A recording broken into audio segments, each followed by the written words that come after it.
started the race. We are walking. Just crossed the start line. We got 3 miles. 3.1 miles that we will be remembering Mom and all that she fought for. So walk with us.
Thirsty.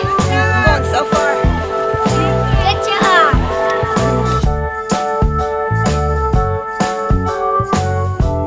So, October is all about a lot of things, but for us as a family, it's about breast cancer. It's about a terrible disease that's taking tons and tons and tons of people. It's making husbands widows. It's making wives widows. It's making children not have a parent. It's also making it to where families have to go through a lot of financial burden to take care of mom or sister or daughter. In my family alone, Mom, as we all know, has had breast cancer. Her sister Jerry has had breast cancer. Her niece has had breast cancer. Now my dad's sister is dealing with cancer. Cancer is something that is plaguing my family. Megan's aunt has breast cancer. There's so many people that we know that are dealing with cancer. Valerie from Sea Life, Stacy from Sea Life are dealing with cancer and are overcoming and are battling and fighting it. And that is what this is about. We do a race. We do a race for the cure so that we can help find a cure, but also to tell people to fight. To take the good fight for Christ. To know that He is on your side and that He has a plan and a purpose for you. He has a plan for that disease. He has a plan for the reason that you have it right now. He has a plan that you may have it in the future. And it is His plan that will prosper. It is His plan and His will that will ultimately be done. But I challenge you, fight and fight hard. If you knew my mom, you knew she was a fighter. If you know her sister Jerry or her niece Tracy, you know they are fighters. If you know Megan's aunt, she's a fighter. If you know Valerie, if you know Stacy, if you know these people, you know that they are fighters and they are survivors. The other day I was reading in Mom's Bible, and that's one of the most precious things I have of hers, because it's got her words of how she interpreted Scripture and what she took from Scripture over the years of her relationship with Christ. And one of the things that I saw, and I've been trying to find it again, is in Leviticus, I believe, and she wrote off to the side in her margins that It is the battle that the Lord has given to her of breast cancer, but that battle would not be won by cancer, but that battle would be won by God. And I believe to this day my mom did not pass away of cancer, but she passed away of other ways. But I could say this much: she fought every moment of those 15 years. She fought hard, not because of her family, not because of how she wanted to feel, but she fought because God put the fight in her. She fought because God called her to fight the good fight of faith. And I believe that when she closed her eyes on October 15th, 2009, and she opened her eyes in the presence of the Lord, I believe firmly and truly He said, "You have fought the good fight of faith, Donna. Come and receive your reward."